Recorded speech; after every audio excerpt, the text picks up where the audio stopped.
Super Fork. You remember this? Nice. Mike? I love that thing. Okay. Yeah, I got my Sonic slider always here. Was doing that this morning. Yeah, me too. It's like, that's what I always want people to know. You see, I'll point over here. He's got the camera that follows him, the AI. So anyway, it's a very extensive tuning fork set, and I'll explain that a little bit if it's appropriate. Oh, cool. Oh, we're live, guys. Hey, give us a thumbs up. We sound good. Great to see the merging of the InnerVerse and the ALFA cast back together, the ALFAverse.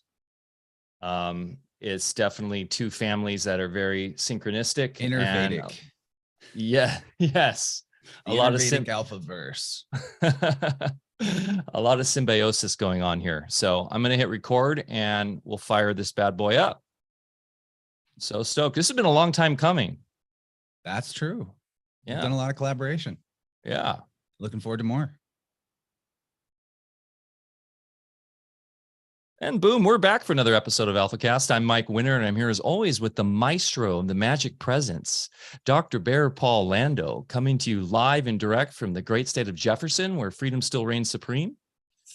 We are here with our buddy Chance Garton today. This is going to be a very fun AlphaCast, really in-house chat almost, Bear. I feel like we've been with Chance a number of times on his platform. It's great to have him here with us today.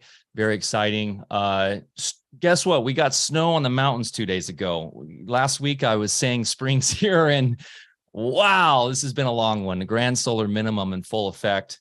However, Bear, it's you have some family coming to visit the farm, I believe later today. And guess what? They're bringing the SoCal vibes because it's going to be in the mid to high 70s all next week, supposedly. So I'm super pumped for that. Won't be chitter chattering out in the ocean. Yeah, this is getting really old. This is a winter that's unusual, and that it's just like going on and on and on. And then they tease you with one good day of weather, and then it's like back on. So we're looking forward to it. I got rolls of hundreds and hundreds of feet of rolls of 6-gauge copper, and I'm in the midst of making electroculture coils around each of our Jagulan trellises, you know, the main stakes that hold the trellises up and everything. So that's going to be kind of fun to see how it produces compared to the other stuff. That'll be great. I want to come help out with that. And also we did get a message recently asking about the big, the orgone busters. We had talked about making the cannons. We should revisit that this summer. Definitely. Yeah. Didn't get to that last summer, just so busy on the farm. But I think that will be a great theme this summer on the farm, electroculture, orgone devices, working with the true sciences to help out the farm more. So I got my favorite Mitch we have orgone more puck right go here. Ahead, Chance. Oh yeah, there you go. Little It's hockey a custom there. job, thanks to Mitch. He made it like with my birthstones and such. Sweet. Oh, dude. Well, hey, Mike, why don't you jump in and get a start? Oh, go ahead. Well, I was just going to say, you bring up Mitch. The whole reason we have Mitch on the show, we've had him on twice, is because I discovered him through Chance. So when you had Mitch on years ago, I was going through some of your old episodes, and you guys did this awesome cast with Mitch, and you guys went into some deep stuff. And I was like, this guy's just so cool. So yeah, man, it's just, I love how we help each other out, right? It's like, it's the beautiful new media, and it's decentralized, and it's just so cool. Like, you know, I think you put all of our friends' shows together and we blow the Communist News Network out of the water. Okay, here we go. Our friend Flat Earth Hippie says we need to turn Bear up a bit. Yeah, I told you, Bear. I don't know what's going on here. Go to that roadcaster of yours and put it up a little. Don't you? Maybe you're on your on the board there. Yeah, I know where it is. I'm maxed. Okay. And I don't know what's going on today. Go ahead and get it started, and I'm going to poke around with it, okay? Okay. And guys, keep in mind this live stream is, you know, flexible here. We're not, but on the audio version of the podcast, I always go in and I record all the tracks separately, and then I will go in and manually fix them for the audio podcast. So if you guys don't get too hung up on the audio here, it will be fixed for the for the audio version.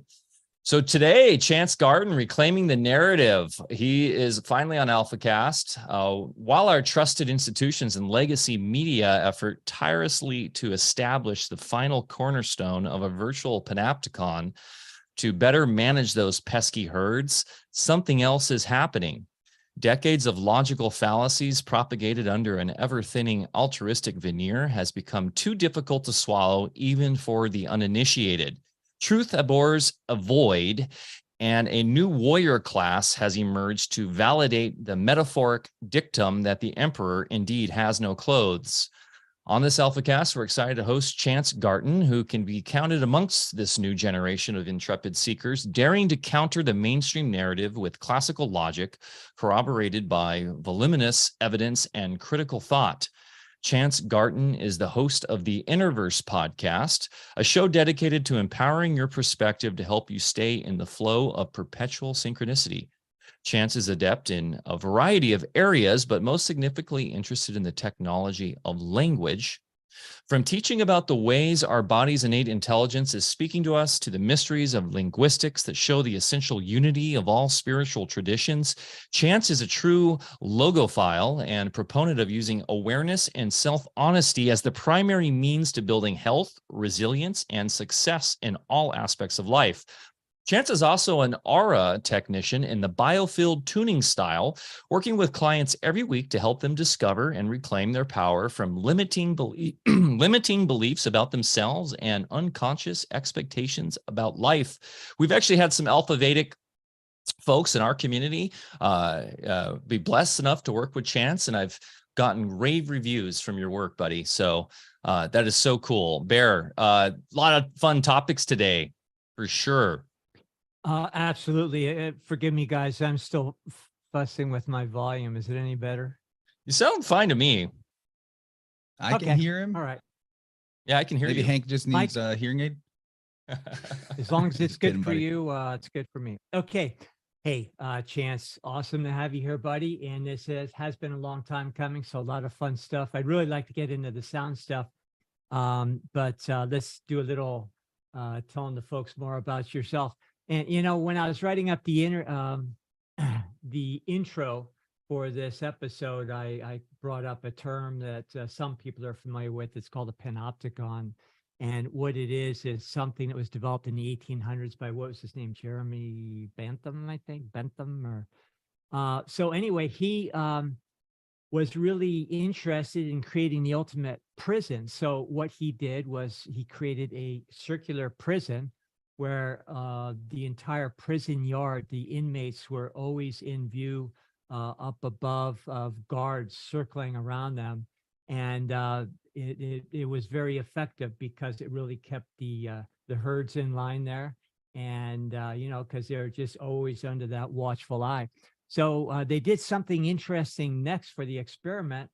They actually started decreasing the number of guards slowly over time until there was only one guard, but they arranged it so that that one guard could be seen from everybody in the prison yard. And so now they had one guard controlling this vast prison population, and it worked great. So the reason why I included it in the intro today is because that's exactly what's going on today. We have a virtual panopticon, and of course we all think that the watchful eye is on us all the time. Well, not really. You know, they do not have the means and the power that they allude to. Yeah, they have a lot of good gadgets and all that kind of stuff, but we're smarter than them. We outnumber them like billions to one.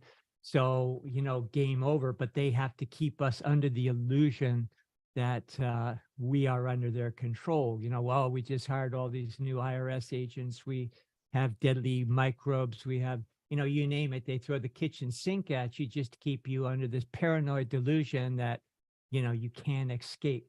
But hey, too late. We already have And, Chance, after you tell us a little bit about yourself and how you got into all this, I'd like your comments about how you think the success of the virtual Panopticon is doing and what its longevity is from this point on. But hey, thanks for making time with us today. It's really going to be fun talking to you. Oh, it's totally my honor and pleasure to hang out with you guys. And, but I'm really excited that you brought up that subject of all things out the gate. So in terms of a little bit about me, my backstory, it isn't that it's uninteresting, but maybe not super relevant to the topics at hand. I started out as a pretty standard Midwestern white Anglo-Saxon Protestant type. Went to college because I was told I should do that. I was very interested in journalism. Got kicked out of journalism school for not really doing the actual work. Turned out that was a blessing.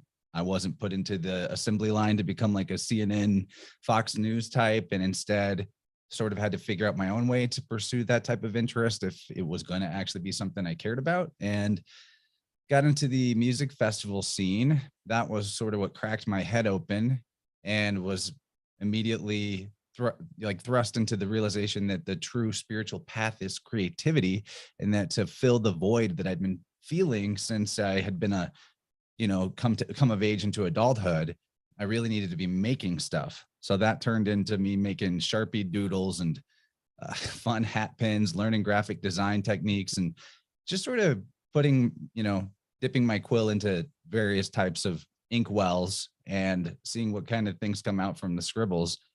And eventually all the conversations that I had on that path of being really interested in creativity itself, and like, what is it that allows somebody to set aside their fears, set aside the preconceived notions that they had about themselves, or that what society thinks of them, or if they're going to make it or not, and pursue what feels like their authentic soul's calling, fearlessly and successfully.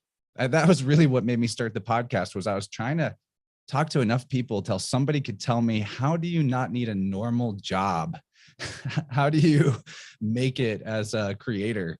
It turned out nobody could actually tell me the secret of that, but I was eventually, in continuing to create the show and sticking with it longer than I stuck with anything in my life. At a certain point, the transition into being supported by that was pretty much fully complete. And big thanks to my audience and my supporters for helping me get there. And hopefully the things that we cover on the show help others eventually find that golden thread within themselves that gives them the courage to weave together some kind of paraglider and jump off of the cliff into the, flow state of the free fall of actual freedom. You know what I mean? So yeah, but we got to talk about that Panopticon thing. I'm happy to let you guys respond to what I just said, though. Yeah, first. that just came to my head yesterday. I don't know why, and I thought, oh, okay, I'll throw it in there. And but it couldn't be more true for everything today. So, what do you think about all that? Well, have you guys ever seen this show from the 60s? It was a BBC television series called The Prisoner. You guys know about that? Never saw it. Oh No. my gosh. Everybody listening, take note of this. You can find it on YouTube for free. You might have to sit through some ads, but it's a 17 episode series written and directed and starred in by this guy, Patrick McGowan. And it is. Oh yeah, I am very familiar with that, and he's awesome. So sorry to interrupt. Go ahead. That show is have basically seen- about what you're talking about. It's this village where he's abducted and taken to this village because they think he has like sensitive state secrets, and they're trying to extract it out of him. They're trying to figure out why he quit being a spy. And, they can't understand that it's for his own moral compass that he had to quit, but he won't give them anything.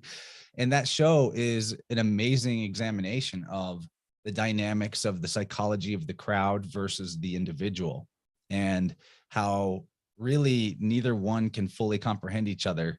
And by the end of it, there's this realization, in my opinion, that eventually, in a long enough timeline, the crowd, if you resist the crowd and you retain your individuality and you hold fast, eventually they either let you go or they ask you to be their boss.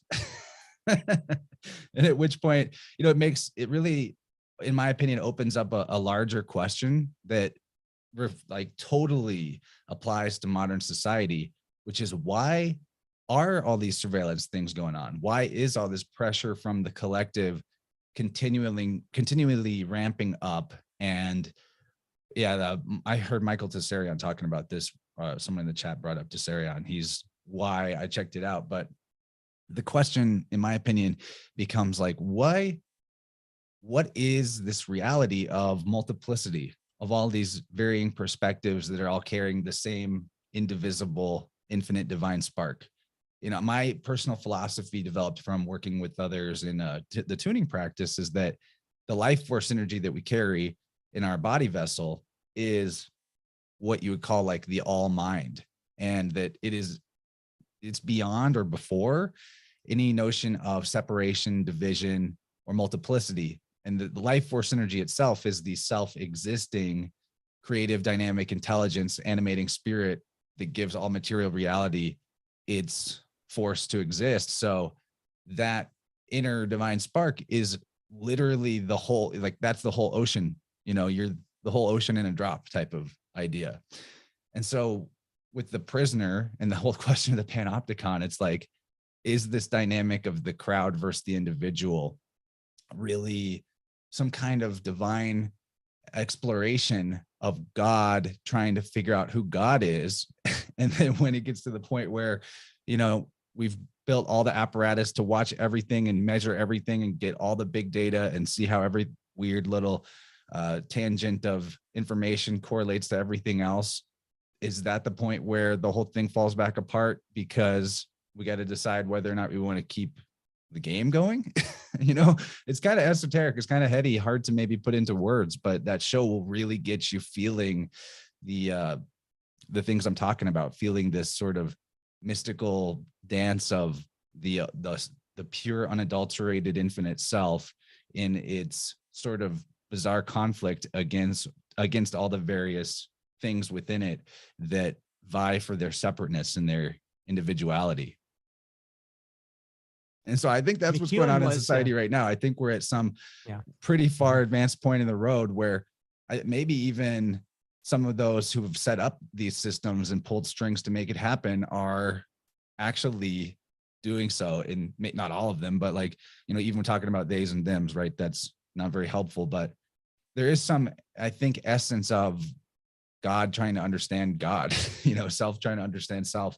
And it breeds this type of conflict because at the end of the day, we're attempting to put parameters and definitions around and wrap our arms around something that is beyond description, beyond containers, beyond really fully knowing, right? Yeah. And in the meantime, they dazzle us with bullshit to keep our eye off the ball of exactly what you're talking about, which is going into deep introspection to figure it out once and for all. Go ahead, Mike. Well, I was just going to say, in terms of the individual versus collective, right? It's what's so empowering about that concept is that we can choose that immediately in our own existence right away. It's super empowering. And we choose our prison or not, right? I know, Chance, you're a big fan of that, where you're not a proponent of the idea of this is a prison planet or some sort of hellscape that we're forced into. No, we have the choice. I fight that idea, actually.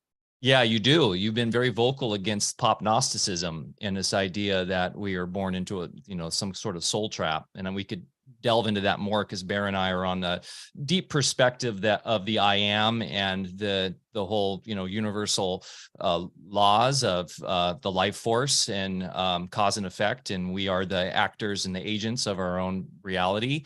And that's not to say this is going to some sort of solipsism of you know, separateness. No, we're all connected too, right? And that's the grand, I guess, tradition in all the great spiritual teachings is explaining how this really works. And there's this, I was mentioning in the chat about prisoners, that the Stanford prison experiment. Are you guys familiar with that one?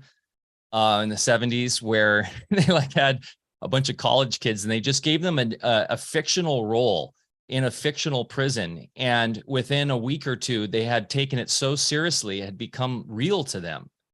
And I think that's the power of narrative and the power of how the fiction becomes a nonfiction, and the sort of plasticity of reality that really, as we talked about with Walter Russell, this is a mind-generated reality. And so it's so important for us to remember how we, day to day in our thoughts, affect our reality. And as the individual, and this can tie into what you do with the sound stuff, is oftentimes people, when I was a kid, there'd be a piece of trash and my mom would say, you should pick up that piece of trash. And I'm like, well, what is that going to do for the world? There's millions of pounds of plastic in the ocean. What's me picking up one piece of trash going to do to help the world?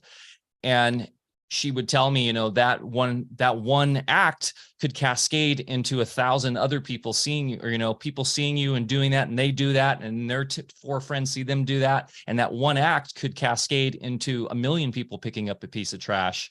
And I think that's this idea of harmonics and resonance, right? That our thoughts can reach out and touch millions of other minds with one simple thought.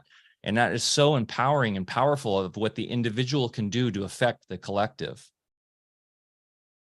Well, the concept that God teaches through evil is absolute nonsense. And if you understand really what I am means, it's just unadulterated, pure consciousness that operates through the resonance of love, in its highest sense. And in that state of consciousness, it would be impossible to, if we take our individualized I am presence, it would be impossible for that level of consciousness to even entertain all the things we see down here on the ground.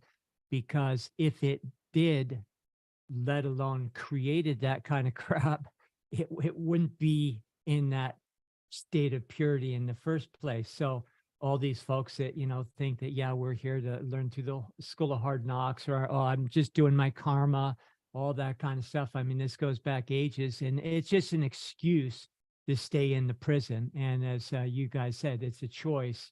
And that's one of those false narratives, reducing our options. So go ahead, Chance, you're about to say something. Oh, this is just so cool. Yeah, the notion that God teaches through evil is interesting. But I really like how many words for God or the deity in some way actually connect back to the idea of love. And an example would be the name Jove, which is actually, like, philologically, you can even derive the name Job out of the Yod He Vav He. But that word, Yov, pronounced that way, it looks like you're writing love, if it starts with an I, which the Yod can be an I.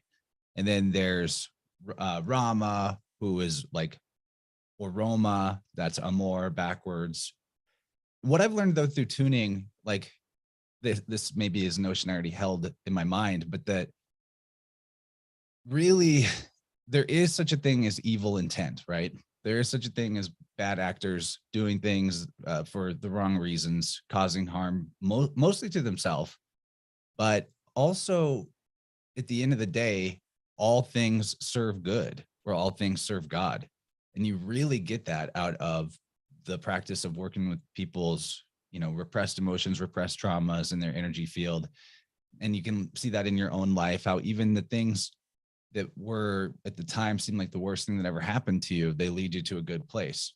So I don't think with that realization, you can really look at the existence and of life and say, oh, this is some kind of a purely evil place, purely dark place. Whenever you chase it down to the end of the road, the people who bring forward the idea of the world being a pure illusion factory, a soul prison and all that, what you ask them, well, like, what would mean you're out of the trap? And I've heard this response several times, which is like, if there's anything left to perceive, if there's any sense of I am left, then you're still in the illusion, you're still in the trap. And so the only logic that I can take from that is the goal would be pure obliteration, pure non-existence. And that is seemingly even some of the, dark masters of the world would want that. some of the destruction we see in the ecology, attempts at genocide and all that, you know, it looks like somebody's trying to break the construct by just making it uninhabitable. Could be, but that's at the end of the day, there's no, like, it just comes down to simple logic, right? Existence exists. Non-existence doesn't exist. Like I look at it like in the terms of the great Carl Jung. He had a small writing called 7 Sermons to the Dead, where like this is Gnosticism that is actually got wisdom to it, in my opinion. And in the 7 Sermons to the Dead, that's kind of where it goes, is explaining how we have a reality through philosophy type language, that basically if you have a pleroma, all things combine with their opposites that thus nullify themselves or cancel each other out. Well, what doesn't cancel itself out would be power and non-power, or existence and non-existence, or effectiveness and ineffectiveness. You put those things together and ineffectiveness can't affect effectiveness. So there is this, like, just philosophically, it's not like you need this, but philosophically you can understand why we exist, why there is a sense of I am, why there is a reality to experience, because it has to be that way. Like that's the only binary that reduces down to actual, you know, non-nullification. So everything is in this kind of dance of this yin and yang, a little more of one side, a little less of the other side, so that the one side can kind of have its sway temporarily. But the what really, at the end of the day, where we're that dividing line, that curved line in the middle of the yin yang. That's what we want to surf. And that's where, you know, the question of the individual and the collective can kind of resolve to as well. That it's not that we need to be so individualistic that we become a hermit up in the mountains and never see society, although that may be someone's path. That's fine too.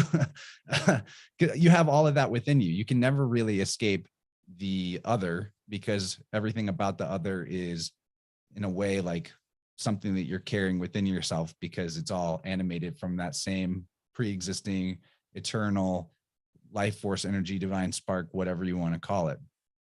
Yeah.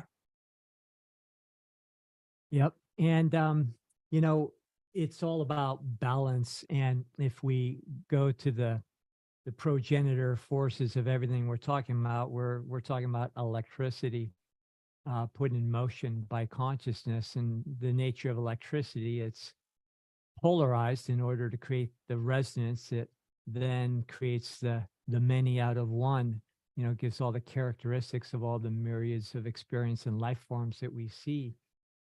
But the main takeaway from that is that whenever an electrical vector polarizes, then forever those polarities are seeking balance. That's just natural law. You can't stop it. So we, of course, have been endowed amongst all the 4 kingdoms of nature with the 3 primary rays, which is will, wisdom, and active intelligence. No other kingdom in nature is given those particular 3 attributes. And that means that we have volition and we can create as we will, but our creations have consequences. And a lot of the folks out there that are, you know, doing what we can just loosely say bad things. I don't look at it as good and bad, but you know what I mean? You know, they are now reaping what they've sown. So you can't escape yourself. I guess it's a moral of the story. For sure, for sure. And that's how I look at the idea of sin. I think this maybe is an Owen Benjamin idea that I picked up, but that sin is what makes you weaker. Or how I usually put it, or how I understand it, is that there's like a moral law baked into the universe that's observable, in the sense that if you do something different than the way nature would do it, depending on how drastically aberrantly different it is from the way nature would do it, which is why we have the sky clock. It's why we have the fractal of the seasons that we can sense within ourselves, and even in our life path, you know, the 7 ages of man and all that, that if you operate too aberrantly from what the process, the order of operations, it's math, would be, you would experience the consequences of that in some kind of damage to your vessel, some kind of damage to your psyche, some kind of painful experience that you have to go through. And that's like, that is the punishment of sin right there. The wages of sin is death. That whole idea, it's as simple as that. It's not like you're damned or judged forever to experience some kind of separation from love or from truth. It's that there are immediate ramifications to doing things that are anti-life, that are not in support of the life process. That's the meaning of life for me, is that life goes on, that we continue existing. The meaning of existence is to exist. You know, you're the wordsmith, etymology guy. Sin, right, in Spanish, without, it just means, right, like not within, without the nature, without, you know, you're getting away from what true nature is, and you can easily jump right back in. It's not permanent. One thing too, you said about the yin and the yang and being in the middle of that S curve, and you said surfing that, right? Surfing that. Well, when you're actually surfing, that's the shape of your body when you're doing it right. Your knees go like that and then up, and just because I'm trying to surf right these days, Bear, but you're crouched in that same shape, which is interesting. But yeah, right on, Chance. Surfing Couldn't agree is more. the best analogy for everything. And if everybody in the world surfed, we would all ascend together someday. Well, that's the beauty of the fractal too. There's like, there's a lot of different types of surfing, not always just on a board with a water wave. But what you said about polarized electricity, seeking balance, is super helpful to comprehend. This is, you know, why processes like the biofield tuning modality are so effective, is because you can help someone see where they're holding this polarized energy and how and why that's actually bringing to you experiences that reflect that polarization and kind of like amplify it. It's actually an attempt to balance the equation, but it's resistance to it that leaves the imbalance there, or even sometimes amplifies it, makes it more dissonant, more drastic. So, you know, this was a good lesson from music and sky for me that Eileen taught us in her Sunday. It was her birthday. She did her sonic alchemy thing where she had us all doing different vocalizations that correlate to different parts of the body. And you'd start to do one and you'd be like, man, I got a lot of wobble here. My voice is kind of shaky. It feels weak, or it doesn't feel good. It feels dissonant. And we've been trained a lot to, and maybe there's just something innate to us that causes this, but also society has really held onto this philosophy for a long time that you repress the symptom. You know, you avoid the dissonance at all costs. If you're not strong at something, you avoid doing it, you know, which is how you avoid getting stronger. But really, especially when it comes to our body, things that the body does that feel like symptomatic or dissonant are always a process to help you come to a level of coherence and harmony. So you have to go into the dissonance, go through the dissonance. Eileen teaching us that in her sonic alchemy thing was great, because if you keep making the vocalization, you will find that it eventually finds a level of like equilibrium, harmony, and then that constitutes some type of energizing or improvement in the correlating part of the body. But so like with this polarized energy or electricity in your actual biofield, which is your 6-foot bubble space, the strongest and most dramatically effective in a negative sense, polarized energy is the stuff that's furthest away from you and thus kind of furthest away from your awareness. And that would mean it would represent stuff that is from very early in life. You know, like tangentially speaking, the whole idea of psychic vampirism, energy vampirism, even that, those phrases sound like kind of boogeyman descriptors, although they are a real thing. That's a real thing. I think the reason why those things are possible, that type of energetic vampirism, is because actually for a baby, an infant, first 7 years of life in particular, their field is wide open and has to absorb energy from the parents and from the environment just to maintain its homeostasis, just to survive. You know, I've got a new nephew. He's a couple months old and he's just continually sucking energy right out of my sister, you know, and that's fine. It's all well and good. But what I find with clients that are having like a repetitious negative experience coming to them in life for example, somebody having the experience of feeling betrayed by those closest to them repeatedly, like a spouse that cheats on them, friends that knew about it, or in some way even like helped her do it and didn't, come clean to the individual, or other forms of betrayal that just cyclically happens. Like every couple of years, my whole life falls apart because everybody in it just turns on me and hurts me. Why would that happen as a pattern? And, like an example of why that could be that is being unnoticed by the person would be to ask the question of like, okay, what was it like when mom and dad got pregnant with you? And this is the type of thing that in biofield tuning, I can pick up on pretty quickly. And it's one of the first things I look for is like, what was the situation for baby in the womb and right after being born? So when I, in this example, what might bring about the experience of repeated betrayal, possibly, well, what if mom and dad got pregnant like dramatically too young and the pregnancy was not wanted? There's a ton of hesitancy or even like a really bad attitude about it. Well, then baby is being born into an environment and even having their physical body built out of a mindset, a mentality of resistance and not being wanted. So that pattern of being sensitive to feeling unwanted is a polarization of their electricity that's in their energy field. And they don't know it or see it. It happened before they even had the ability to form memories. So it's difficult to recognize for them that they've actually been living life with the expectation of being unwanted or the expectation of being betrayed, because the two, their best friends and their closest people in their life, mom and dad, metaphorically speaking, were betraying them when they were a baby by not wanting them, not fully supporting them, maybe not giving them, the boob and giving them formula or any number of possible things that can go awry, not the way that nature would do it, so to speak. So you help them connect the dots to that early life experience. And they realize, oh yeah, I actually know from the family lore that mom and dad were like 17 when they got pregnant. They weren't ready at all. And it's not like to judge mom and dad for that. What 17-year-olds are really ready to have a baby? It's just to come clean with the awareness of what it was like then, how that influences the pattern. And then you can break the pattern because you no longer are holding the polarized electricity of unconsciously believing or expecting to be betrayed at any moment by those closest to you. You realize, oh, that was then.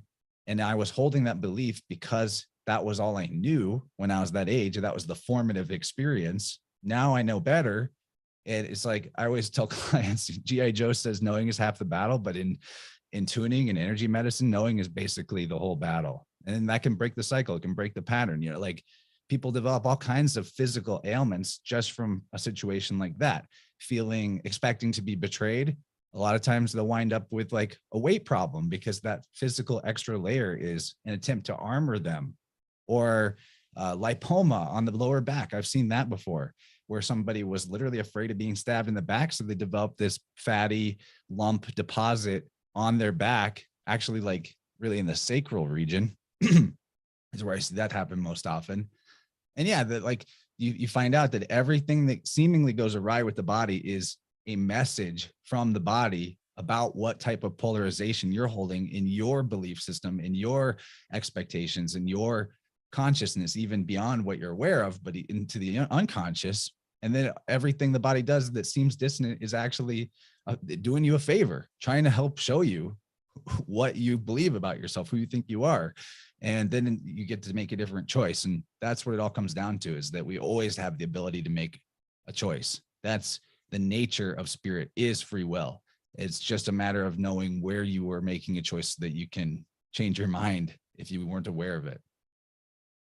And, in bioterrain medicine, symptoms, or what we think of as disease, is actually the healing mechanism. And if it wasn't for those symptoms, it would be really impossible to know what's going on and address it. You said so many great things here. In my work, that so much went back to that, from the birth trauma to the conception trauma and so forth. But, conception, imagine two people that were in an elevated state of consciousness and also, agreeing to bring in a new soul in a certain manner free of dissonance, that is what I believe you would call the Immaculate Conception. And then, of course, that's kind of skewed in ways to make it, fit different religious narratives. But I believe that's what they were really talking about there. So you open the door a little bit to sound and everything as well. An old martial arts trick is when I first traversed into the internal arts from more the hard fighting styles, I started working with different kinds of teachers from the old country. And so it required a lot of really going inward meditative practices, but also in a very active way, in that you would have to connect with all your different energy centers in your body, up and down the spine in both directions. And the way you would find them, because, when you're just starting, you're using your imagination and you're trying to feel things, trying to locate.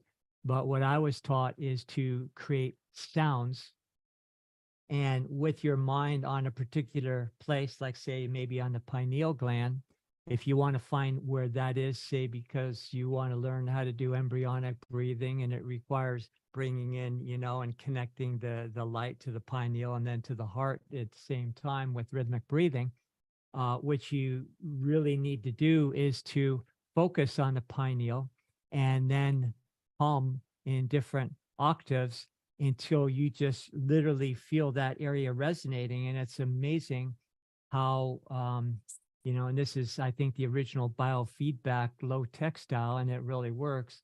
And that is, you find exactly where it is. And it might be a little bit off of where you were imagining it, but once you find it, you find it. Then when you go ahead and do the more advanced practices, once you're really located all these spots and you can move energy around from point to point, then periodically, well, not periodically, but you're always using other technologies with it, visualizations of light, using sound, all sorts of things. But then when you go back and locate that spot, you'll find after a little bit of practice that it takes a little bit of intonation difference from the first time around that you took it, which means now you're literally resonating different at those spots. And it's kind of proof of the pudding that you're changing the resonance in those energy centers for the better, typically. So you want to take off from there maybe and get a little bit into the sound therapies that you're involved with? Well, yeah, all that is awesome. The power that you have with the voice to, like, I kind of have a special, I feel like the throat is extra special as an energy center because it can express and influence all the other parts of the entire body through itself, So that's maybe where we get this idea of the word and the logos and the speaking things into creation. What I find really awesome about energy medicine in general, and why I particularly resonated with the biofield anatomy hypothesis that Eileen McCusick puts forward. You can get her book, Tuning the Human Biofield, Electric Body, Electric Health. Those couple of books are really, really great. What I've come to understand from that is, again, back to this notion of the life force energy that animates the body being this sort of inseparable, indivisible, all-knowing. It's got the energy of the entire cosmos is it. It means that if we have the language to speak to our body, we can find out anything we need to know, basically. And at the very least, if you don't want to push that notion out to like far-reaching Akashic information about unprovable things, past, present, and future, that's fine. But at the very least, your body, the energy of your body knows everything about you. And that's important. And why the biofield anatomy hypothesis is so particularly useful, even if you weren't going to put it into practice with tuning forks or with working with clients, is that we have through that we have a language that we can speak to our body directly, or more like we can translate what our body is speaking to us. So the biofield anatomy hypothesis, I know you guys have had Eileen on before, but what that contains is sort of a roadmap of not just your energy field and what stuck energy in different parts of your energy field might mean, but also, and this is not new to Eileen, this is an ancient idea, in particular through the through the Eastern medicine that every organ has a particular signature to it, that an emotional signature to it, that the liver can hold anger, for example, or, and then we get into more specifics, like the left ankle holding onto anxiety or fear. And really, like, fear is sort of the available to be held onto in almost any part of your field. Fear has a lot of different possibilities, right? But what is useful is that if you can just get maybe one of Eileen's books, or I share this on my Telegram sometimes. If people ask for it, I'll share it anytime. I made a chart of the biofield. It's like just a few slides that cover off all the chakra centers. If you know what every part of the body and part of the energy field correlates to, then when you get some kind of an injury or a dissonance, you can start to reflect, like, well, what does that mean? What am I holding onto there? Right. And like an example that came up recently, and Eileen actually helped me with this. I was talking to Alec. You guys know Alec Zek, the Way Forward podcast. Oh yeah. Great guy. He came on my show. And after the show, I was reflecting on, the conversation. And in my outro, I started talking about how at the park earlier that day, I'd been throwing the ball for my dog, and I chased the ball down, trying to beat the dog to it. And I tried to kick the ball away from the dog, and I ended up kicking the dog in the head and hurting my right foot pretty bad. The dog was fine, tough skull, but I was reflecting in this outro, like, what does it mean? I know the right foot generally kind of refers to us trusting the path that we're on and where we're going. And the feet are a little more mysterious than that. They're basically a microcosm of the whole rest of the body and energy field. So they can hold on to, like, it's more complicated maybe than just that one generalization, but that generalization does apply. So I'm wondering, like, I like where I'm going. What's the path I'm on? What, like, that I'm not trusting? And then Eileen pointed out, well, just right before you told that story in your outro, you'd been mentioning how impressed you are with how big Alec's whole operation is, and how big the business is that he's doing, and how many people he's reaching. And, then you said, or I said something like, well, my show's kind of small, but we're doing all right. And then I told the story about kicking my dog, and she's like, you were kicking yourself, your dog representing yourself, over not having as big of a presence or as big of an operation or podcast as Alec has. And that's why you hurt your foot. And it clicked right there. I was like, oh, that's it. And so my foot wasn't really hurting anymore. That example maybe isn't as miraculous, but there have been times where, say, ankles hurting or shoulder hurting or something like that, and I connect it to whatever is going on with me and people I'm having some kind of relational difficulty with, and I come clear with myself about what I'm limiting in the situation, and what I need to realize to be a better person about it and not get stuck on it. And then wherever the injury or the soreness is at will just get alleviated from there, and like when I first started using sound, the first thing I did was I got the sonic slider tuning fork. It is awesome. I'd been having shoulder problems that I was attributing to rock climbing. And I thought, well, I just hurt my shoulder climbing. That's why I can't raise my arm above my head. And it hurt really bad. And I kept, taking weeks and a month off at a time from climbing, and it wasn't getting better. The injury had been lingering for 5 or 6 months. I got the sonic slider, and within days, the injury was resolved. I was no longer, limited, and I could do all the exercises again. But what I didn't realize was that within a few months of applying the slider to my left shoulder, where I was both shoulders really, where it had to do with my ability to say no and set boundaries, and maybe even like resist kind of energy vampirism type of stuff. And also with my feeling, resolving my victimization of feeling, assaulted by other people's bad vibes and negative energy, and not being a victim to that anymore, not playing that story of how, every vampire needs a narcissist. Or not a narcissist. Every narcissist needs a victim empath, right? And I was playing the role of the victim empath, not realizing it. I started using the slider on my shoulder. The injuries resolved, but within a few short months from there, I wind up divorced.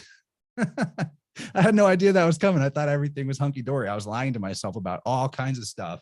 And then all the things I was hiding from myself came clear into the light of day. And I realized, oh, I got to do something different. This is not healthy or helpful for me or her and everything, you know, not to blame her anymore and not to make the partner I was with a monster in my mind that I was a victim to, and instead just let ourselves both be good people. And so that's, you know, the kind of things that happen when you resolve the actual root cause of the injury or the dissonance is that your life is going to rearrange itself around that too, if you really resolved it. And it's always going to be a good thing, even if it's like a dark night of the soul that you kind of have to face and go through. You were already in the dark night of the soul. You were just ignoring it. And when you finally face it, yeah, that's hard. It takes some courage, maybe some tears, maybe punch a wall, but you're going to get through the other side and everything's going to, you know, all things serve good in the end, right? I can't tell you how many times I've seen that where people come in, and the type of people I saw usually had a severe diagnosis. And, you know, you always start with people where they're at and what they can hear. And that's with a little bit of practice, you know, you learn how to do that. But by the time the folks that successfully worked through their physical malady, by the time they were there, they had different jobs, different partners, everything in their life changed. I had one real traumatic time where this guy and his wife came, and he was diagnosed with colon cancer, and it was kind of, you know, last leg sort of thing.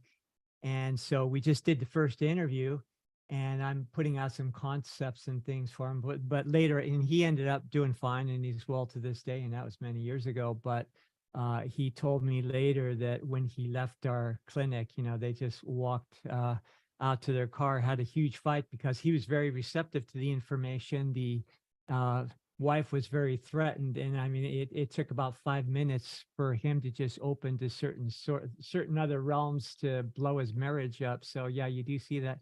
And the body is, you know, really needs to be looked at more metaphorically. I think in healing trades, it's good to understand anatomy, physiology, biochemistry, all those things, and they come in handy.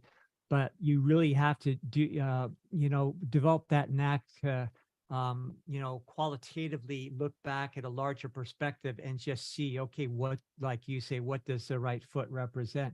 And in that case, it's just the body's just right in your face, telling you exactly what's going on. It doesn't take a genius to figure it out. We just don't think in those terms. Right. And that's why that's a perfect example of how language is really a technology, and why it's so important that we sort of recognize it as such. In fact, I love to bring this up, but the word technology actually means language. Before it meant consumer electronics and computers and iPhones and whatnot, the old definition of the word technology referred to technical jargon, terms of art, as doctors and lawyers know all about. And so whenever we are able to upgrade the technology that we're communicating with, we can get more specific, we can get more clear on, you know, precision of language. I feel like that is such a helpful and important thing. And it's not that there isn't room for wiggle. I mean, I'm all about the green language, the being able to look at words through the poetic and the prosaic, the left brain and the right brain, the dictionary definition and the expanded multiplicity of possible meanings. Because in that sense, you know, there is an amazing mystical thing going on with language all the time, where even what we're saying reflects that inner, deeper truth more than we realize it does. If we can start playing with the words or what is being said to us.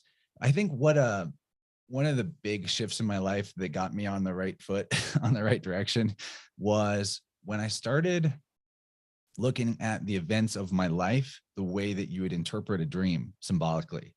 And I realized, oh man, it actually works that way. You know, this isn't just sort of like things happening to me. You can, I really love Michael Wan. You guys know Michael Wan, right? He used to talk about all the time, whether or not you're living a life where the outer world is directing your inner world or your inner world is directing your outer world. And it's always the latter that's the truth, but you can pretend that it's the other way around. And it's the difference between like the victor victim type of mentality, that is life happening to me or am I happening to life? And then it is always kind of like this middle of the road, middle of the yin yang thing where it's like both at the same time, but the key is that you never lose sight of your agency to choose in the matter. And yeah, like on the subject of language and the technology of language, that's my favorite thing. If you can, maybe we can get into that for a little while, and like the whole other side of my particularly intense passions, which would be about philology and linguistics and mythology and the religious systems, and how we can, reclaim some very powerful heritage by recognizing that a lot of what we've been told about our ancestors and about history is 100% a limiting story, limiting belief, basically like lie.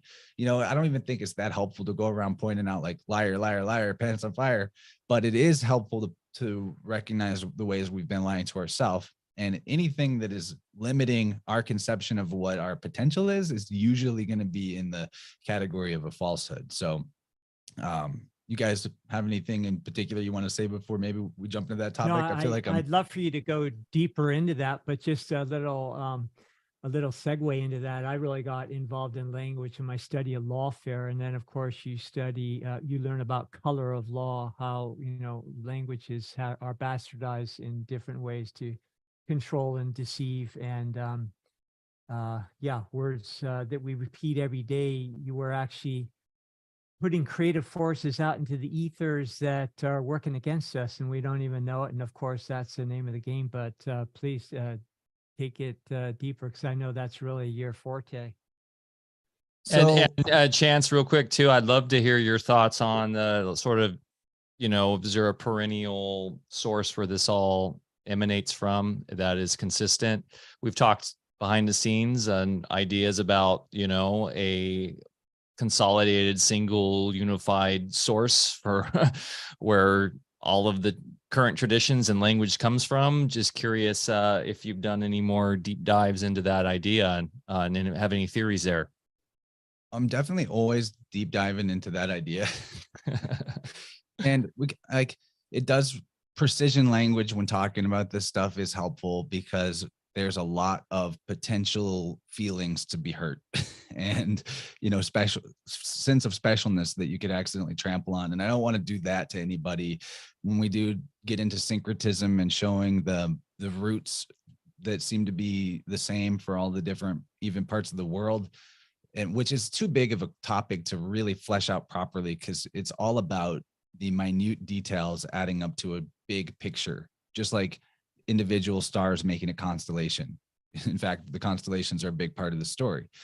So when we're talking about like a event, like really boiling down to a unified source where all of the things come from, that source is actually nature. So that, if we have any kind of system that is representing truth, it's representing truth in a sort of singular way, in the sense that how nature operates in the order that it operates, how an embryo goes from, the single cell zygote to a fully fledged human being. There is a sort of mathematical, precise order to that. Now, in that, there's also room for wiggle. Like one of the things I've come to realize is that nature doesn't exactly operate in a type of uniform, consistent precision, but that there's like some wobble to it.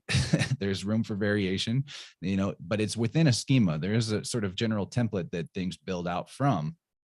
And with that, when you realize that, it actually opens all kinds of possibilities up. Like maybe the reason why the astronomer priests have always consistently gotten things wrong, like the synodic periods of different planets, or the larger cycles of time as they measure them, or even trying to figure out how long an actual solar year is.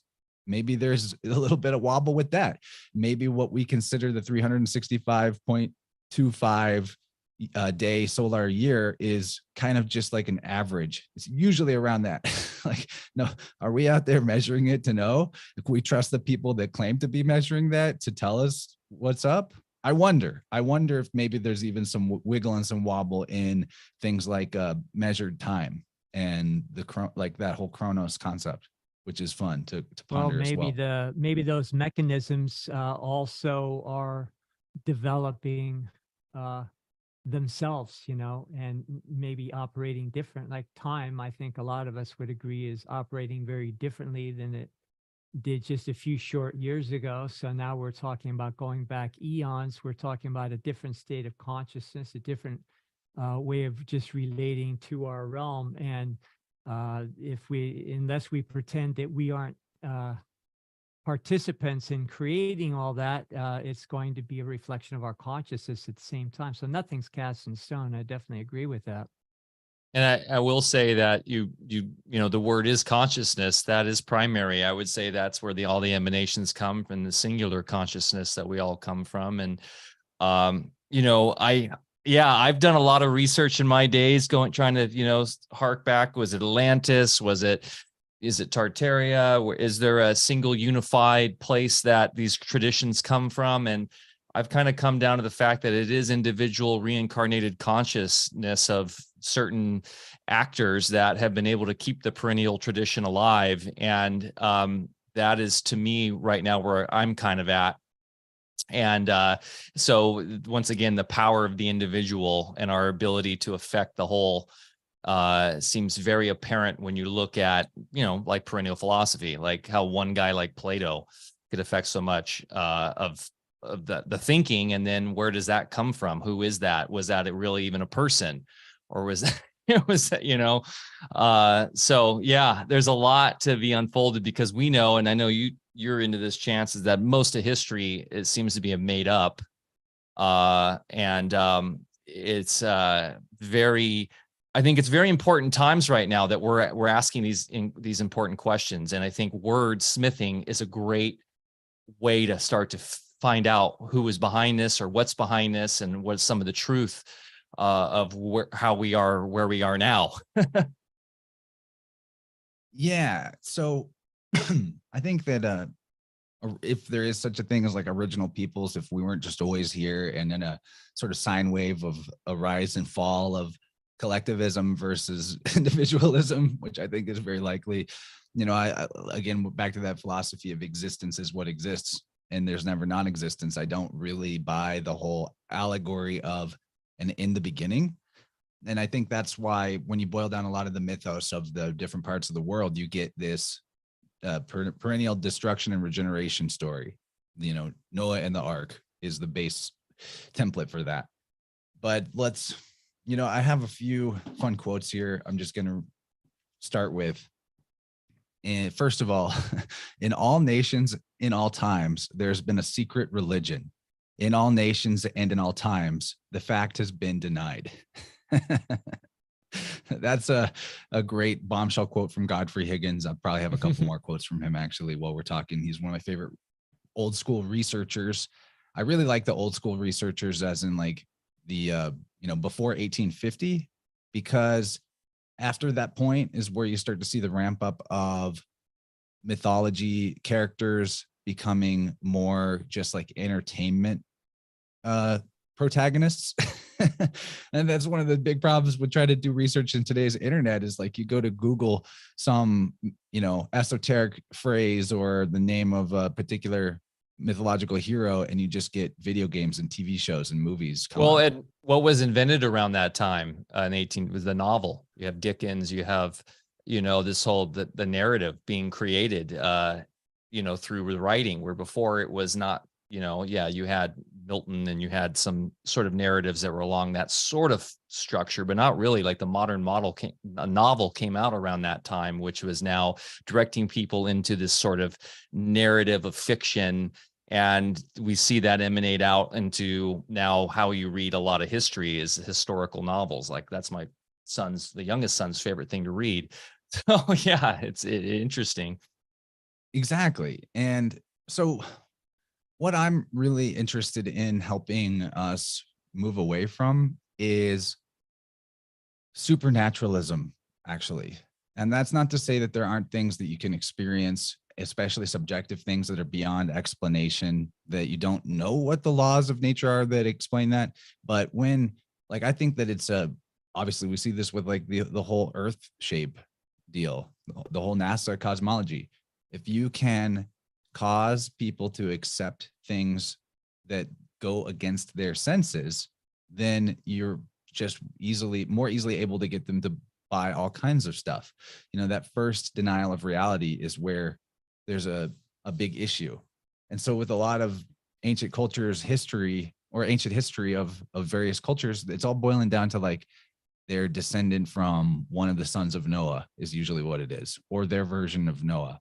And there's always this mythos that is masquerading as history the further back you go. And I think that's actually probably done to obscure some kind of like genocidal takeovers or something along those lines. I want to read though, this is a longer quote, but this is such like, listen closely, guys. This is a really good one. This is from Anacalypsis by Godfrey Higgins. Of the sayings of the wise men, there was not one probably more wise than that of the celebrated know thyself. And probably there was not one to which so little regard has been paid. It is to the want of attention to this principle that I attribute most of the absurdities with which the wise and learned, perhaps in all ages, may be reproached. Man has forgotten or been ignorant that his faculties are limited. He has failed to mark the line of demarcation beyond which his knowledge could not extend. Instead of applying his mind to objects cognizable by his senses, he has attempted subjects above the reach of the human mind and has lost and bewildered himself in the mazes of metaphysics. He has not known or has not attended to what has been so clearly proved by Locke, that no idea can be received except through the medium of the senses. He has endeavored to form ideas without attending to this principle, and as might well be expected, he has run into the greatest absurdities, the necessary consequence of such imprudence. So that's a big one. You know, it's a big bombshell of a statement right there. I think that this is for like when we see the modern new age stuff that goes on where people are kind of doing a pick and choose of their belief system. Like, I like this God and this is, I believe this is literally real, but your thing is definitely fake, you know, and all of that, but it's not really through the medium of the senses. Maybe they're having subjective experiences. Like, I don't deny that somebody could meet Jesus or meet Hermes or meet Odin in a mystical way, in an internal way, in a meditative state, in a psychedelic experience, in a near-death experience, all of that. I'm not throwing out the value of people's subjective experiences or even the lessons that they get out of those for their life. But when it comes to trying to lay those down into some kind of a dogma that you need everybody else to believe, there's where we run into problems that are going to cause us to butt heads, you know? And so that's what I think is important about that quote from Higgins right there.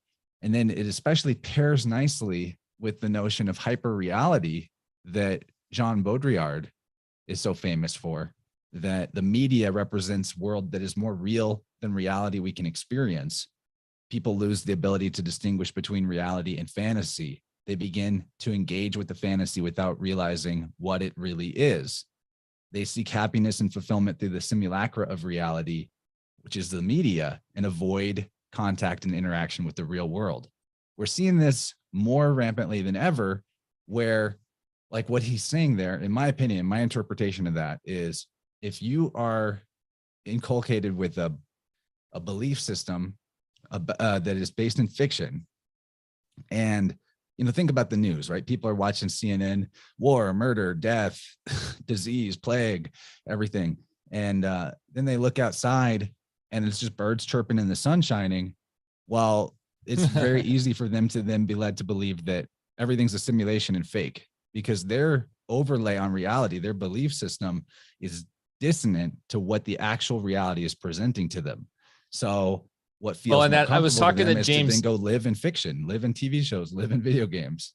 I was just talking to James Tunney with this about yesterday. We did a phenomenal interview about transhumanism and AI and everything for the End of COVID summit, which everyone check out, endofcovid.com.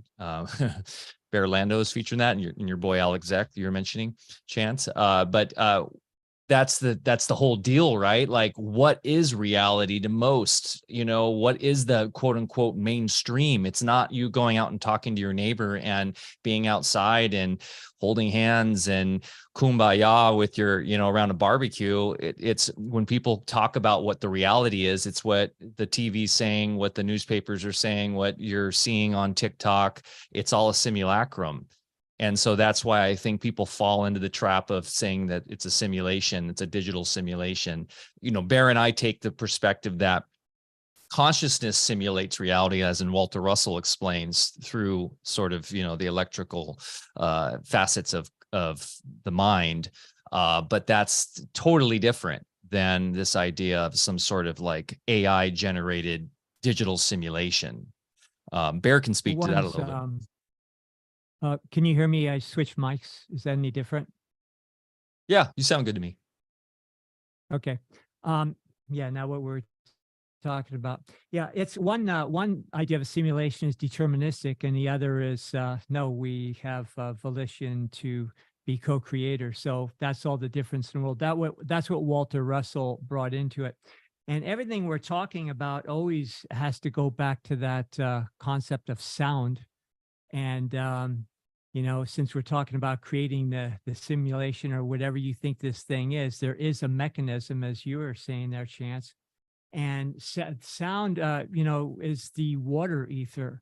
It's the third layer down, from the fire, hydrogen, the nitrogen, air, and then water is where the elements get fixed. And in that water ether, it was also known to old school alchemists as the sound ether, because that is where, the water would be the conduit for the resonance that was, initiated in the first two ethers. And then that water element being, or the sound ether being the transmitting utility for that resonance to the ground, the carbon, the earth element, which is the negative pole that then allowed the final fixation and precipitation of experience in matter. So sound is, I just want to keep bringing it back to that. It's a huge, huge thing. It's the creative mechanism. And we're also talking about linguistics. Well, it's also predicated on the ability of, or the unique ability of mankind to articulate specific sounds that are also abstract symbols for what those sounds mean. And now you're pairing, both sides of the polarity. You're creating an external resonance, and also using the other qualitative side to imagine what that sound means. So that is a very powerful creative element.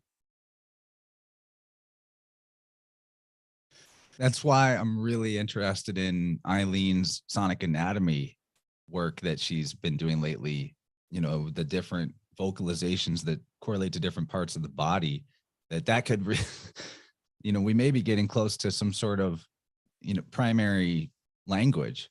There is something about it. Like, all babies start out by saying stuff like ma and ga, and like these primal guttural sounds. And, maybe that's part of why there is a similarity from languages in different regions. But what I think it is that whoever were some of the first people to go around in boats and doing seafaring commerce, they had to come up with the astronomy for navigation. And to simplify their ability to retain that information, maybe that's why they codified it into astrotheology.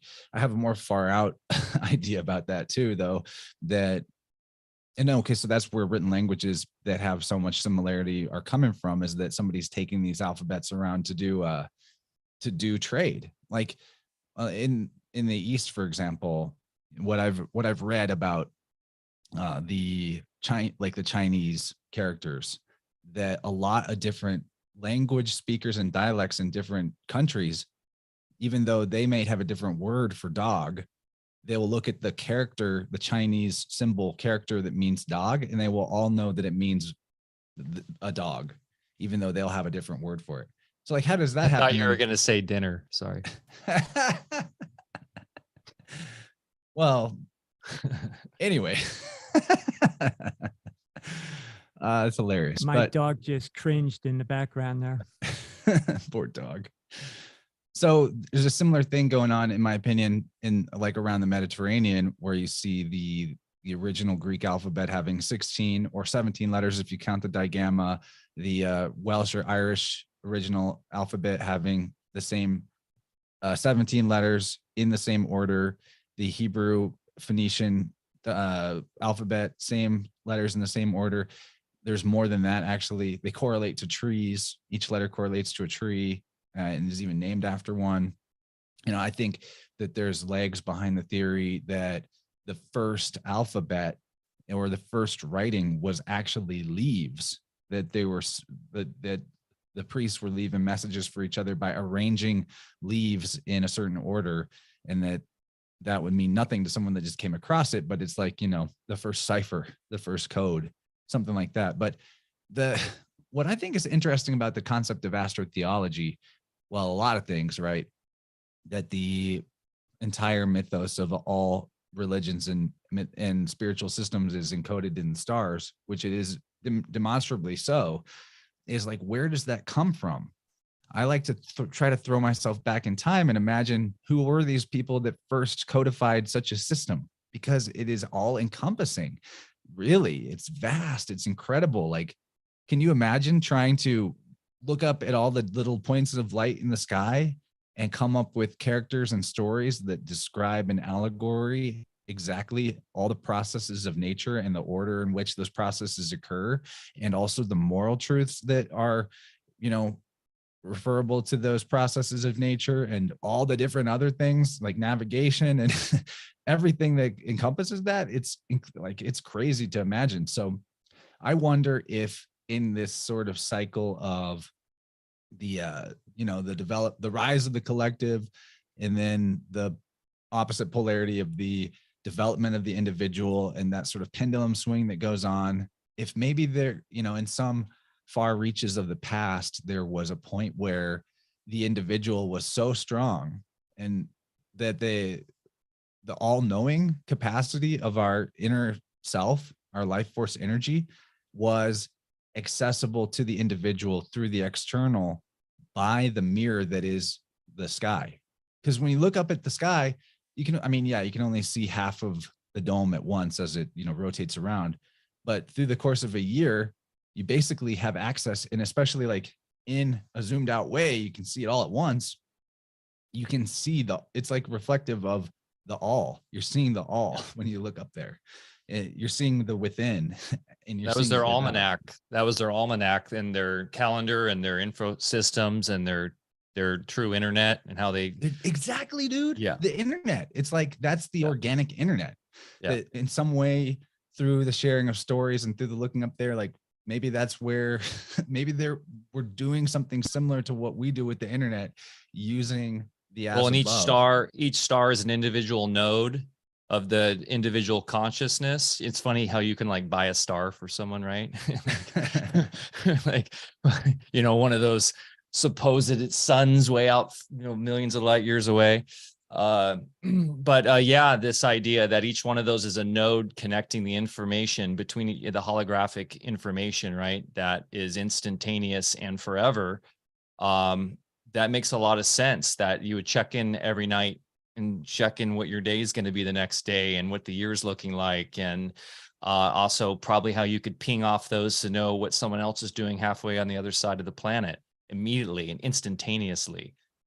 And then, you know, of course, they're doing everything in their power, as we were talking with Marty Leeds a couple of weeks ago, to block that. So with light pollution, and now you've got all these low orbiting balloons everywhere that are confusing the sky as much as it can with the technological overlay. So it's yeah. What's they that, don't Bear? even need that stuff. They've got everybody looking down at their phones. Yep. That's where this idea of like the organic internet in the sky came from. Was I was like, it dawned on me one point that there's a direct correlation seemingly between the prevalence of light pollution, or like the difficulty of actually seeing the night sky. As light pollution has gone up and the sky has become less visible, so our like technology and externalization of our information has gone up as well. we've gone further and further into externalizing our knowledge, putting it down in books, putting it into digital hard drives and all that, which I don't think is even innately bad. You look at what nature does, and it seems like preservation and sending forward into time wisdom has always been like part of nature's game. If DNA operates in any way as described, that's basically what it is. It's like a record message in a bottle being sent forward in the future.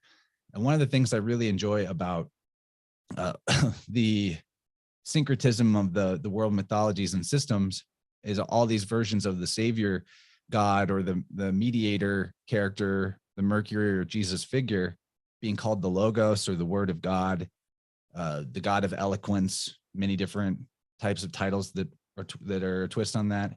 That the concept of the mediator or savior, symbolic of many things. There's a lot of different allegories going on at once. It's multidimensional in that way. But one of the things it symbolizes is the knowledge of alphabets. Like that's what Odin is. He gets the runes from the tree. That's what Jesus, the Word of God, is. That's what the Irish version of Hercules, who is Ogmios, he's depicted with golden chains coming from his mouth going to the ears of his followers. Fascinating stuff. And I think that was like, because the only literate people in that time period, in the earlier time periods, were the astronomer priest class, that the whole idea of the Logos was that this God was a symbol of the knowledge of alphabets, because that's how you transmit wisdom from one man to another man, from one time to another time. It's the preserver, creator, destroyer, preserver, that whole trinity that's repeated over and over again in all the different systems, that the savior deity is the word, is literally language, written language, because that's what preserves wisdom. I think that that's a really useful way to look at it. And what's Google calling themselves now? Alphabet. Because they think that there's somehow the replacing it with the simulacrum. Barry, I could tell you're about to say something. Whoa, it just started storming no, really I'm good. hard here. I'm just taking this all in here. I was actually keeping a little bit of an eye on the chat group too. We got a good chat's on going. fuego today. The chat is on fire. Yeah.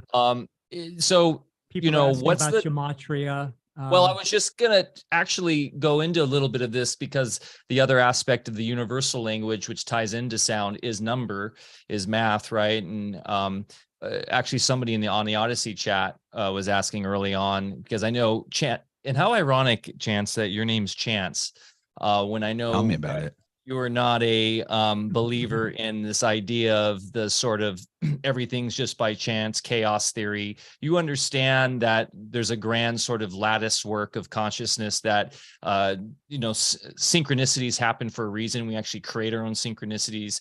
You've told this great story about in your music festival days, how when you were really tapped in with your friends, you didn't need a text or anything. You could like mentally know where each one was, and you could just show up at the right place. And I've had that experience myself.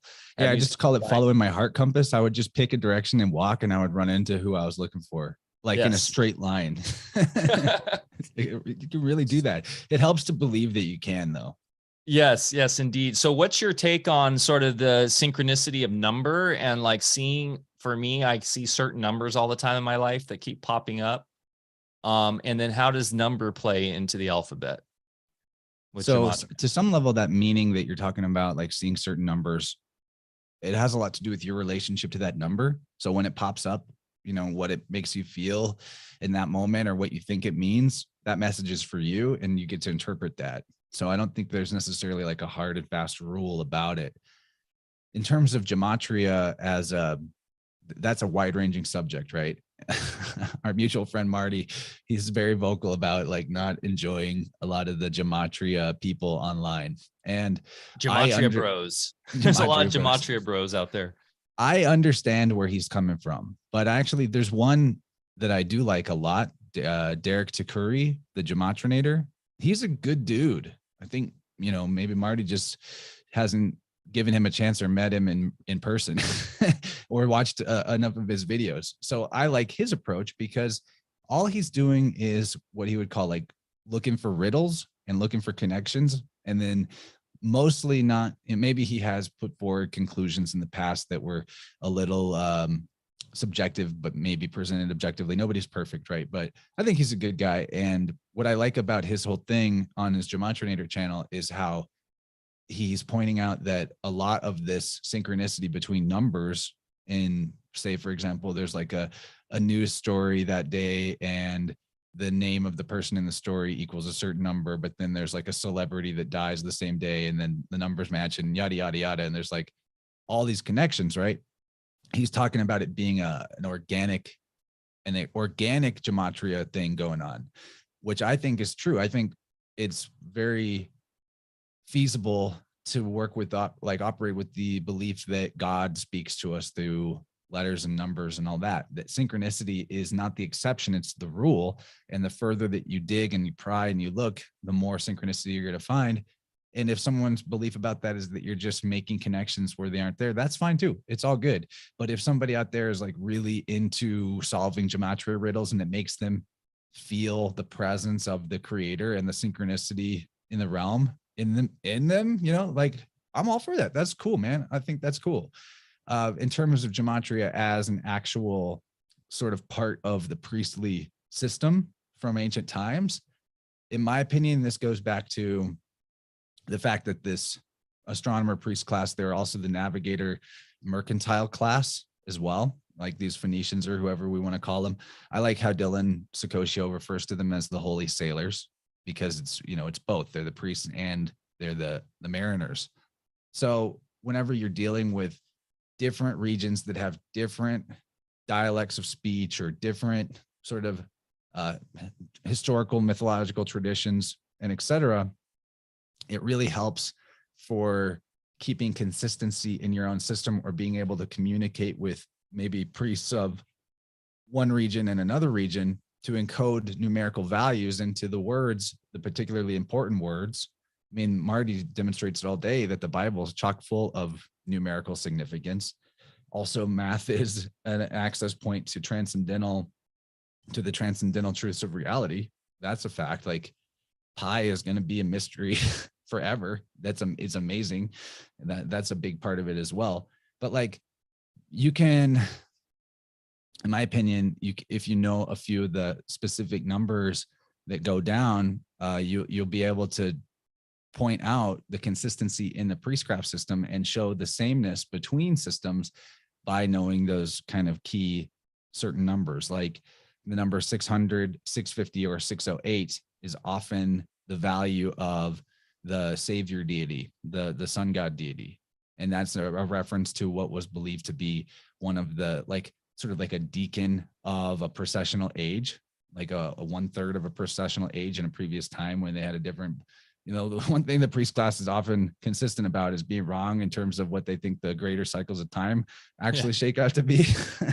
But so like Bacchus or Jesus and et cetera, a lot of versions of their naming, how they're named and the gematria of those names are going to shake out to a number that connects to this cycle of 608 or cycle of 600 or 650, depending on the when and the where and what they thought of those cycles. It was called the Nero's cycle. And there's another phrase, you look into the Nero's, you're not going to be able to Google and find out about that particular time cycle. But it's similar to like the idea of the yugas. It's like a unit of time. And that's one thing that I think the real value, or one of the real big values in gematria, is being able to show that one system over in this part of the world is the same priest system as over here because of the numbers line up. And they did that intentionally so that they could communicate with each other and be consistent with their systems too. Yeah, it's just a code language they've chosen. It's just by their consensus. It's just a consensus-based code language. You know, when you read the whole Billy Shears book, Memoirs of Billy Shears, for those that are in the Paul is Dead scene, they're really into that stuff. And there's a lot of connections there that really make it seem like that whole conspiracy is real. And that is the language that they choose to use. Doesn't mean it needs to be some sort of divine language. It could just be something the as you say, the priest class is all about, and they've been about for a long, long time. And the controllers also like to stage events and and do things to fabricate those timelines and all the theories out there and the different schools of thought just to prove them out. And of course, I think one group that's really getting played, is maybe the evangelical Christians, whereas, they just say, okay, that proves that certain predicted events, prophecies were indeed the word of God, when in fact they're orchestrated to align with that and not the other way around. That's a very good point. The word that I like to apply to that is euheremism, I believe is the proper word. It's where somebody who may have been an actual historical character, the history of their story, the narrative is sort of shuffled around to fit the doctrine of the savior. like Cyrus of Persia. When you look into the book of Isaiah from the Bible, and what a lot of like sort of mainstream churchian type Christian scientists would say, oh, here's Isaiah predicting the prophecy of Jesus coming in the future. But it even specifically says in Isaiah, they're talking about Cyrus. So one way that you can know that you're looking at this system, which I will, I haven't said this yet, but I will say, when I talk about the priest system, there's been no greater scourge upon mankind than the priestcraft. But B, it's also rooted in and maybe originating from an earlier time where this is based on nature, it's based on truth that has all kinds of beautiful resonance and value as a philosophy. So, treating it as philosophy and avenue to self-knowledge and knowledge about nature, very valuable, very great. Treating it as like a dogmatic system that allows you to, sorry, my dogs are barking. It started storming like crazy here. Anyway, the way that it gets into a dogmatic, my thing is special and your thing is not, is where it causes a lot of harm. And I see that all the time. There might be people who identify with Odinism, and they have a lot of good things to say, but they're bashing on Christians for being closed-minded and dogmatic. But then you showed them the similarity of their system to the Christian system at its root, and then they act exactly like the people that they are mad at.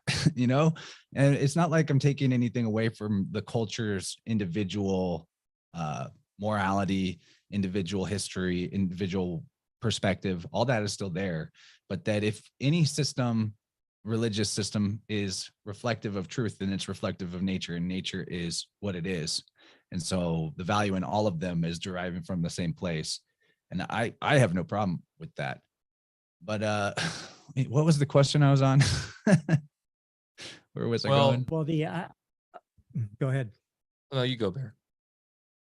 Well, I was just going to say, of course, everything that does follow nature was then immediately demonized as being paganism. And but in fact, a lot of the cultures that had the new form of Christianity, they just adapted it to their existing paganistic belief systems. So you see in Latin cultures, which I come from, Catholicism having a whole different connotation, a whole different relevance as compared to maybe Catholicism practiced by Anglo-Saxons. So there's a really, really useful researcher from the past who spent time in jails in the Gaol for his transgression against the papacy and all that. Reverend Robert Taylor, excellent work. He says that paganism and Christianity are about as different as 6 and half a dozen. Different ways of saying the same thing. Yep. So anyway, what I was getting at though, when I was bringing up like the prophecies of Isaiah referring to Cyrus, but then later retroactively being applied to Jesus, there's scarcely, this is a Higgins quote, there's scarcely one history, perhaps not one, which does not contain more religious fable than truth. That's what a euheremism is, when you apply religious fable to a history. And so whenever Higgins also says there's scarcely a name in very ancient history either sacred or profane, which was not an adopted or second name, or a name given with a reference to the supposed quality or office of its owner. So think, for example, of like how Jesus is called the Christ. It's like a title, or Julius Caesar, it's a title. Augustus, his successor, is given the title of Caesar. In fact, all the 12 Caesars correlate to the 12 stations of the zodiac. And this is a way that you can kind of detect ancient history masquerading as astrotheology masquerading as ancient history, is when the name of the famous figure, because that's what, like, the way history is presented to us is it's all about the stories of these important men and the wars they fought. So like Alexander is a perfect example. Alexander the Great, Iskander. He's also got Isa in his name, the Arabic name for the Christ.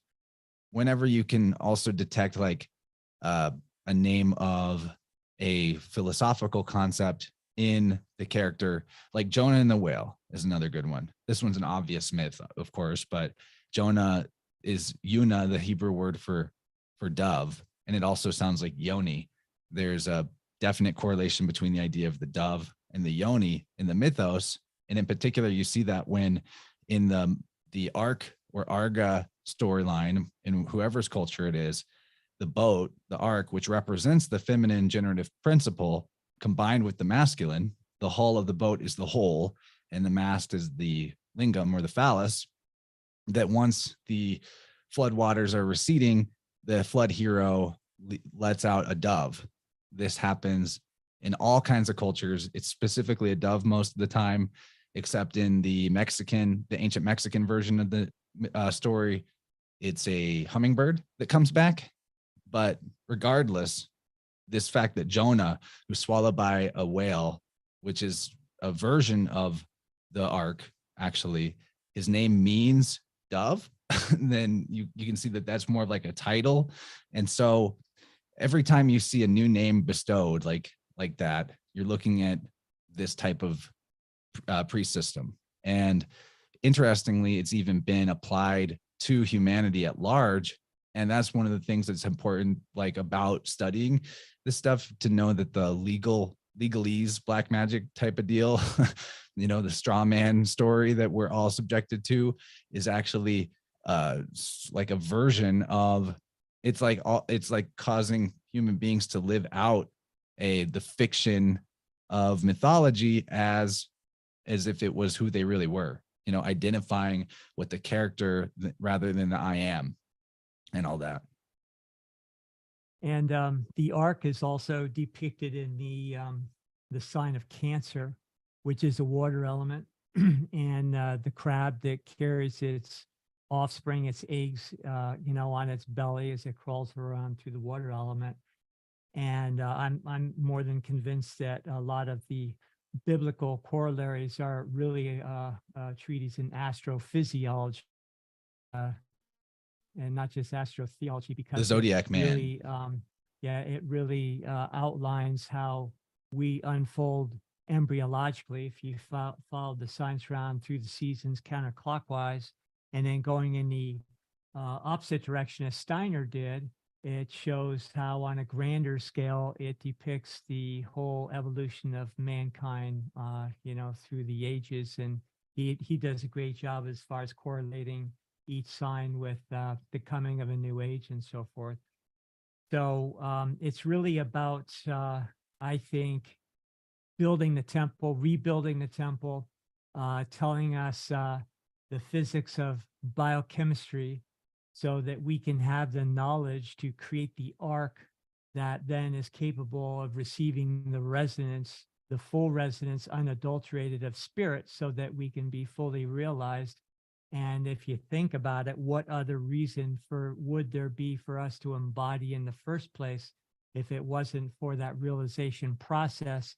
And then doesn't it make sense that all these stories, as well as interpretations of the constellations and so forth, work perfectly in the physiological unfolding and the spiritual evolution of man? That's and also yeah. bear on the. I was just going to say also Go ahead, bear comment on the farm as well, biodynamic farming and everything. So it relates directly to literally how plant life unfolds, how all life. Exactly. And we could go deep into every single species and correlate it with an aspect of ourselves. And, because we are the final and fourth kingdom that embody all the other kingdoms, and we therefore possess all those attributes. So, boy, I don't know where to go from here. Well, I was because just going to there's say a lot of things one more thing too on on this whole idea of the archetype as the individual and sort of the narrative of who these characters are, say in the Bible, and how they relate to the stars. And it's like, what's inspiring about it is that we all embody that same a specific archetype, in that we all are infinite in terms of being what we want to be, and in our own story, in our own, if you want, biblical tale, that it's fictional in a way, but it's also just the nature of reality. And that's why I like Hermetics, because yes, the priest class can go either way. They can be the dark magicians, or they can be the bringers of light. And I'm not talking Luciferian here so much, but you know what I mean? Like, in that firm understanding of what Bear was saying about our own body and our own, how we dwell in it, and what our consciousness is, and what roles we play sort of in these archetypes or in these characters in our lives. So we often want to project it to like a Moses or a Noah, but really it's us. It's who we are individually, and what we're doing in our own hero's journey, and what we create, and how, like, literally overnight we can shift that narrative into whatever archetype we want it to be. So these are just guiding lights in the same way that the stars are. Yeah, Bear. And every culture has different archetypes. In Native American, we have the animal archetypes, your animal totem, and there's just such amazing truth when you understand that from a perspective of resonance. So, Chance, in the time left here, speaking of resonance, do you want to tell us a little bit about your sound work? Oh, sure. Yeah. People can find out more about that through my website, innerversepodcast.com/sound-healing is a good page where I've collected a few of my favorite videos where I sort of give a presentation on the subject. But if somebody was interested in getting with me on a session, that page would lead them to my email address and how to donate to do that. And what you'd expect in a session with me is we're going to get on the call.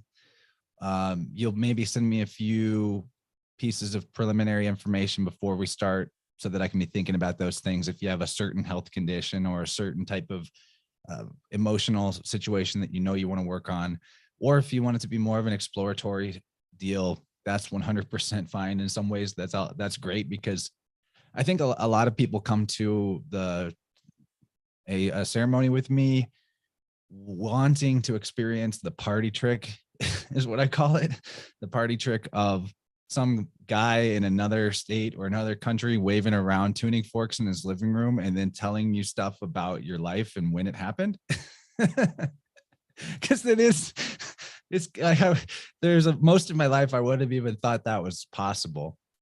So I get it. And I really like that. The party trick is a really cool part of it, because you get as a client, you get the experiential knowing, not just a sort of intellectual belief, but the knowing that separation and distance are really more of a mental concept. Not that they have no validity, but that they're not the hard and fast reality. The hard and fast reality is that the energy that animates all of us is one big interconnected whole, and it can never be divided or separate. You're already carrying the template of wholeness around with you. And it's just a matter of rearranging the beliefs that are limiting you from experiencing that wholeness in a more complete way. So we get into the ceremony, we'll talk for a few minutes, we'll open the sacred space, we'll set our intentions. And then I have like a table set up with, I call it the voodoo doll, but it's for good.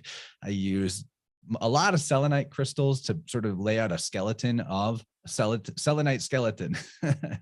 There's probably a pun in there that I could create, some neologism, but I have crystals and candles correlating to each of the major energy centers of the body. And we'll begin after we get to know each other with a dowsing that I just use classic L rods to measure the energy field, left, right, up, down, forward, back. And I take notes of that. And so I know going in where some of the like particular coordinates are of stuck energy, or at the very least, I know what areas to rule out. And that helps speed it up, because otherwise you might be in for like a 2 or 3 hour session where I'm exploring every corner of your, 6 foot by 6 foot circle spherical bubble space. And that, although that would be very therapeutic and great, it would be time consuming. So with the process of the dowsing, we're able to condense down to like the very most helpful bottlenecks to address. And then even if we don't get every little bit of stuck energy in an hour, or you can do a longer extended session as well if you want to sign up for that. I don't really like to do sessions more than an hour and a half, hour, 45 minutes, because I think it's a lot to process to just like move all of the vibe at once. But anyway, we will get in there. An hour, I think, is a great place to shoot for. And as I'm looking for any potential like stagnant chi, I'll also be explaining what I think might be the nature of that stuck energy, the emotional signature of it, the age around where it might have occurred, and then helping them connect the dots to the type of repetitious experiences or stuckness that they're having in life, to where that pattern maybe originated in the belief that it originated in, helping them see how certain types of emotional energy they've been holding themselves back from expressing is actually not helpful. Like, one of the most common things you get with people in this type of space and community is the repression of anger energy. And like a story that is so common that I hear in people's field, like I hear it in their field, is, I don't get angry. Angry people suck.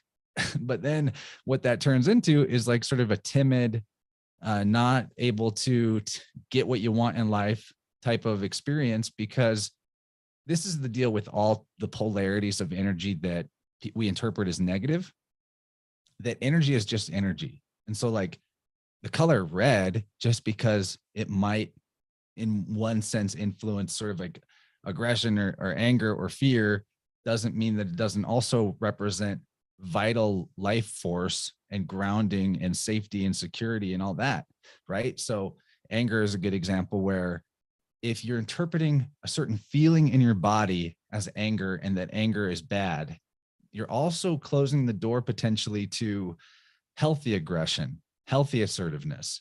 And the same goes with, the feeling of anxiety. You might be interpreting a certain feeling in your body as, when I feel that, it means I'm anxious. But you could actually take that exact same energy and say, when I feel that, it means I'm excited. So when I feel the energy in my body that people would often identify with anxiety and then label themselves as such, what it means to me typically is that I want to do a good job. Like, before coming on a show like this, if I were to be feeling a bit of that jittery energy that people will associate with nervousness, to me, that means my body's giving me a gift of excitement around this event that's coming up. And it's a message from body to channel that energy into some kind of preparation. So like for me, what I did was I channeled that energy of being excited about coming on here into doing some Qigong, and I used it and I moved with it. Or maybe I would channel that into preparing some notes or some slides, depending on the situation. So it's all about shifting of perspective. The energy is the energy.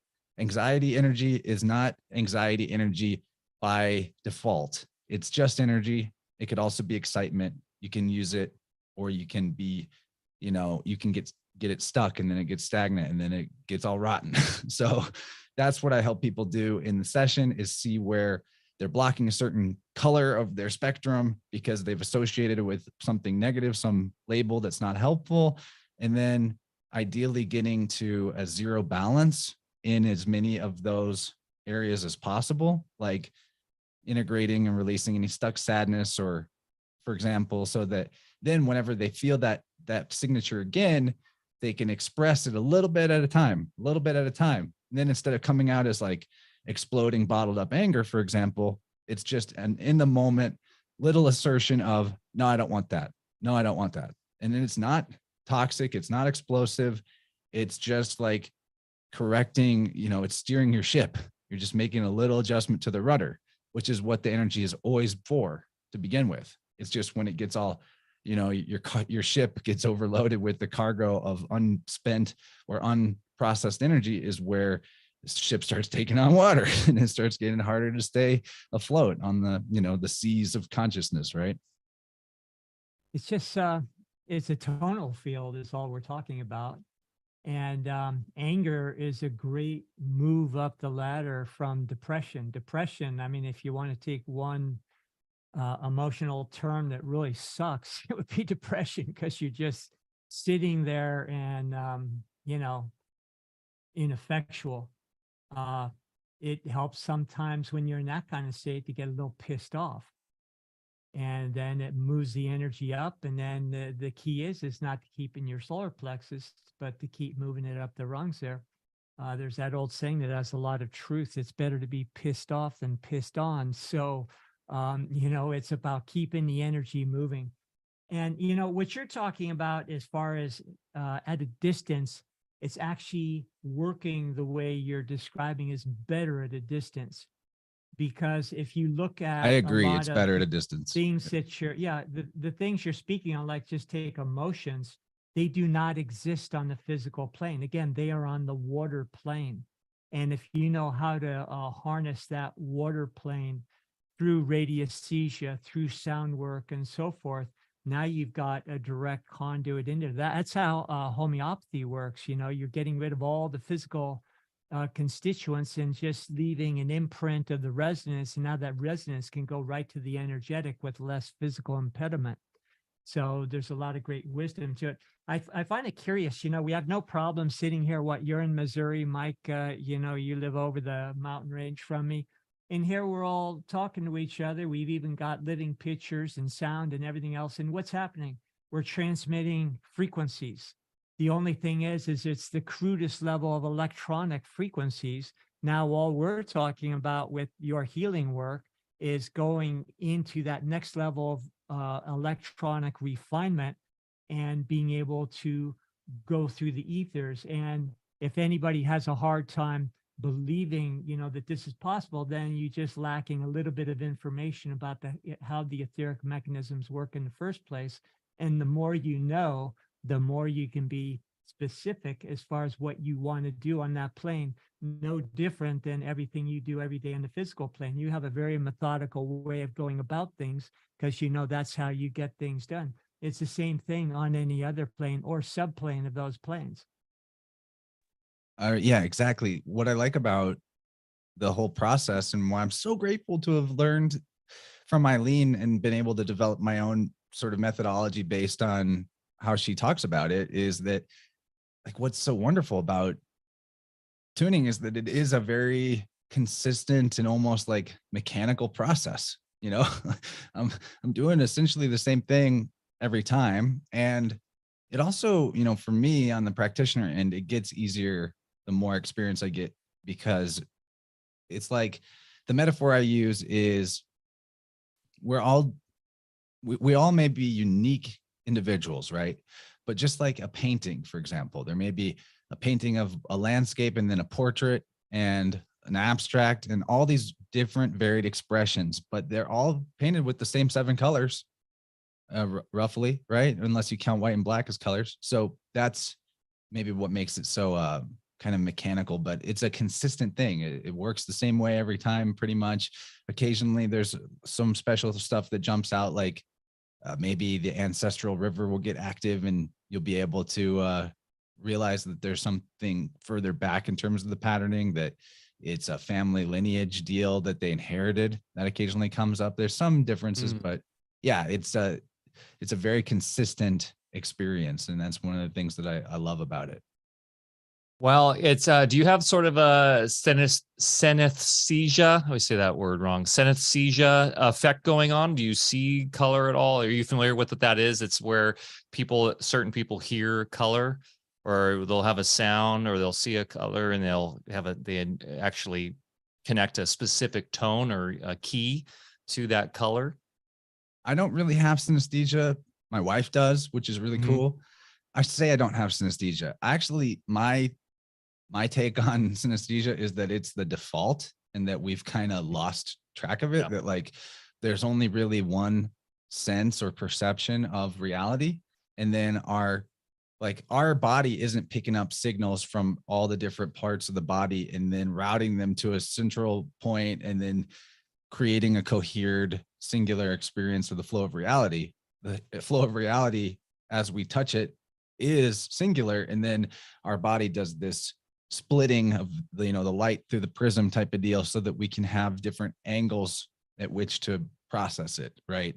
So I think in that sense everybody is synesthetic, but it's just that we've gotten really good at filtering things into different categories and that's how we mostly operate. But I don't have too much of a specific experience with synesthesia and not when tuning really, but I do have a kind of interesting way of detecting the blocked or stagnant chi in the field, which is that as like I'm sweeping the fork through whatever it is I'm looking for, whenever I touch what it is I'm looking for, I get a signal in my head where like my ears will pop, or I'll feel like a pressure differential in my eardrums. It's really very much it's physiological. It's physiological.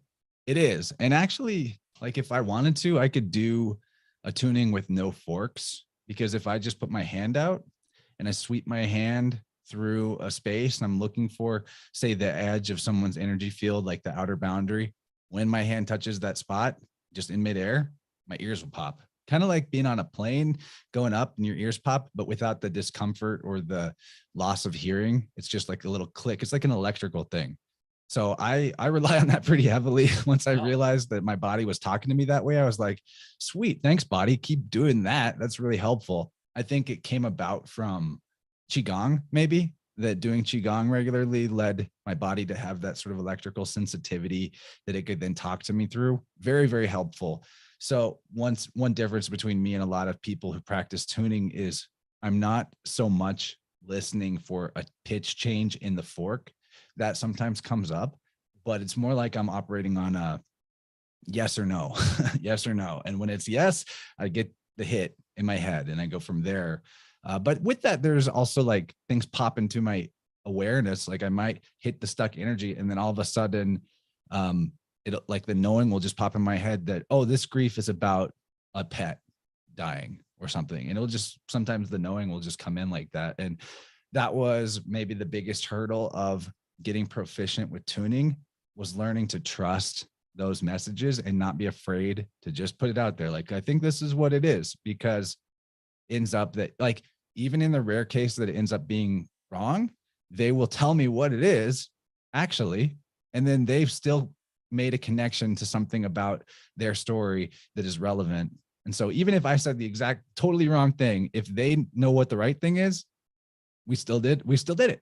That was still the intended goal. So that's a big part of it, is trusting the inner voice. You know, it's a very, maybe it's where Neptune is in my chart or whatever, but it's quite mysterious to me, the mechanism by which those strange messages just pop into my head and the knowing occurs. But I think we all can do it in our own way. It's about practice, and that's why they call the healing arts a practice. And as the years go on, if you stick with it, you're amazed at how much, that you would have thought maybe when you first started would be impossible. It's not just commonplace. I trained with a person, a very gifted osteopath from France, and I witnessed him doing amazing things. And I just thought that, he was just gifted in that way. But I spent a good number of years with him going through his advanced training. And at the end of it, you could, with your hands, you could grade mental plane energy, emotional energy. You could, for our final exam, we had to, they gave us a person who was diagnosed with a certain thing, verified with radiographs and things. They just bring someone in, not telling you anything about it. And then you find it just pinpoint every single time. And, as far as the senses, you're right. There's one sense only, but our 12 senses, and there are actually 12, are nothing but extensions from the constellations. So those constellations, as our senses filter through those different resonant fields, then it allows us to pick up different characteristics. So rather than not so much differentiating, like, oh, I'm hearing something, now I'm tasting something, you're really becoming more artistic more specific in being able to turn on one of those 12 senses for whatever you want to perceive with whatever bandwidth you want to access. So that's the way it's supposed to be. But then at the same time, you can coalesce them all and use any singular focus and pick it all up at the same time. And it makes perfect sense, even though your brain would not be able to correlate 12 things at once. On another level, I've learned to trust that more than anything I see on a lab test or anything else. And I got to the point in my work in later years that people came in, I didn't even want to know, they bring in all their tests and stuff from other doctors. I don't even want to know that shit. It's just, you're right there. You're going to tell me everything I need to know. And I had my own systematic way of going about it. And, anybody can develop this if you stick with it long enough, if you have kind of a knack for it, and it's way more accurate than anything a CAT scan can pick up, because a CAT scan can only pick up one crude level of reality, whereas if you're operating on all cylinders, you're seeing the whole picture all at once. And also you can prioritize, because you can see things and then maybe go after them, with whatever modality you're using. But the most important thing is sequentially doing things in the order like any tradesman knows how to do, because by the time maybe you think there's priority over here in one part of the body, say, if you know how to really prioritize and do things in sequence, well, it's going to fix itself before you even get to it. So it really cuts down on your work at the same time.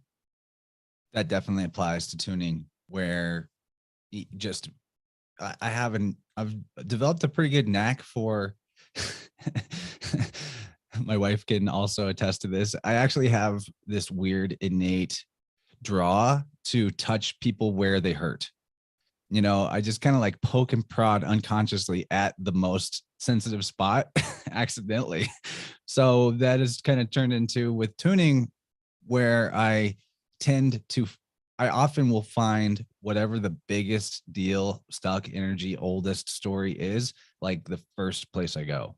And the advantage to that is that oftentimes other areas of stuck energy that are related to that story will resolve themselves. I may have measured that something is up in the solar plexus chakra, but the real heart of the issue was a heart chakra thing. I go find it in the heart chakra and then go to look and then I address the solar plexus later. I'm like, oh, that stuck energy is already moved and resolved. So I liken it to also how if you increase the flow, current, and water level of a river, then stuff that is stuck to the bottom floor of the river might just spontaneously get picked up and carried out to the delta. That totally applies with tuning, where there's a downstream effect, and even places that we didn't specifically tune can find improvement if we deal with the bottleneck areas. And so I often will just go straight to the bottleneck. And I'd say the last comment I'd have about sound work is every modality is sound work, whether you're using a tuning fork, whether you're using your hands and doing sacral cranial work, whether you're doing acupuncture, you're all affecting the sound resonance in different ways. So sound is where it's at. It's the sound ether is where matter precipitates, where experience precipitates. It's where consciousness meets the road. Couldn't agree more. Been really awesome to get your take on these things, Dr. Lando. Quite a pleasure. Well, I hope Well, you two can likewise. hang out in person. It'd be great this summer at Music and Sky. I know, Chance, we've talked about you coming back. Let's keep that message going here. I'd love to figure out how to get you back, because last year Chance was our roaming sound tuning dude, which was awesome with the forks of oblivion. Just walking around with this thing like, are you ready? Just random people. They're getting in It line. looks like Thor there. It is. It's Where'd huge. you get that one? This comes from a store called Earth or Tuned Earth. I believe the website is earthtuned.com, but the company is Tuned Earth. I don't know why it's reversed like that, but it is. This one is let's see. Now I'm blanking on the actual frequency somehow. Oh, it's written on here. 384, right? It's a throat. It's a G note. Yeah. I've So, because I never really think seen the one throat is the most that important huge. bottleneck to uncork is the throat. So I really I went for Yeah. this. I gotta say thank you to my community. The reason I even have this fork is because on my 33rd birthday, which was last year, my community pitched in, and an average of I think like 33 people donated like $33. $33 each or something. I don't know, because this is kind of an expensive tool. And yeah, they crowdfunded that for me. Illuminati confirmed for sure. I was just gonna Can you hit the tell me the button, name of dude. that again? Oh, the website is, or the company is Earth Tuned. Yeah, I recommend these tools. It's so awesome. I Like, think I follow them on Instagram or something. There's like a dude, he has like six of those around him all at this tuned, and he's puts them in the ground and he's like sitting in between them and just like vibrating. it's Yeah, incredible. He makes bells, and yeah, that dude's amazing. he's even got one like this that's like a double-sided, where Yeah. there's forks on both ends. So you're getting that, like, he tunes them so the fork on one side and the other side create a fifth. It's crazy stuff. He is the Thor of tuning for sure. And it looks like it'd be an excellent self-defense weapon as well. In a pinch, yeah. Never had to use it that way, but it's a pretty hefty chunk of metal, that's for sure. Now, is that do you know, is Awesome. that steel or aluminum? I imagine it's some kind of alloy, Hmm. that probably some aluminum. People ask that all the time. I don't know what the composition is of that guy's forks. Maybe he puts it on his website. I've never really gone and looked it up. It's interesting to think of the qualitative aspects of that, right? And like, what if you had silver or gold fork? And I think that's why literally they had gold forks back I in have the day. yeah, I have a set of crystal forks. I would love that. Mhm. Yeah, that's something I want to get next, to some crystal forks. The aluminum thing, though, a lot of I like Omnivos for their Mhm. forks, and Yep, that's what Medivibe I is have. good. And so a lot of these less expensive but still quite effective forks tend to be made out of like an aluminum alloy. And I've had people before kind of push against that, like, well, aluminum has all these problems with it, and how could you use aluminum in any kind of helpful way? But I don't have an answer for that, other than it is what it is. They work. Like, the sound They work. works. In my regular work, I have many sets of these are just regular board steel. You know, it's the type that you'd use for tuning a piano or something. My work's a little different because it correlates with acupuncture. But yeah, you're right. They all work, and I have a whole set of Eileens. I have my conventional ones that I've used for years. You know, in my acupuncture work, I've got the crystal forks. We should have you back, and we'll just like deep dive into nothing but sound and all the different ways to do that. Awesome. I look know forward to that one. We kind of skirted around it a lot today, and I think we talked about a lot of good things, but we can get, really specific. That would be fun. You'd be And teaching me some stuff, I think, which I would love. Yeah, let's do it. I do this because I learn from everybody I talk to here. So You guys can it's come just back fun over to have my house discussion. and have Bear really teach us about sound. I would love that. Do another Vibrant. oh yeah, those are always fun. And we'll have you back. The title will be "Get Forked by Chance." That was the t-shirt branding idea in chat today. It kept getting repeated. You got to have that shirt, man. Get forked by chance. Hey, this has been so fun, man. Always a pleasure. And yeah, we'd love to come back on. And you should probably have Bear come on and do an InnerVerse where you guys just go deep into sound, because that one I think could be really cool, and tie that into also radiesthesia. I know you already, Bear, you went on there and kind of did a show about that, but or Vibrant would be perfect too. So I would like that, actually. When Bear came on, I was like, I had some regret over it, because I felt like I wasn't like mentally sharp and energetic for that episode, and didn't do honor to the great Dr. Lando. So I'd love to do another round. It's been a while. cool.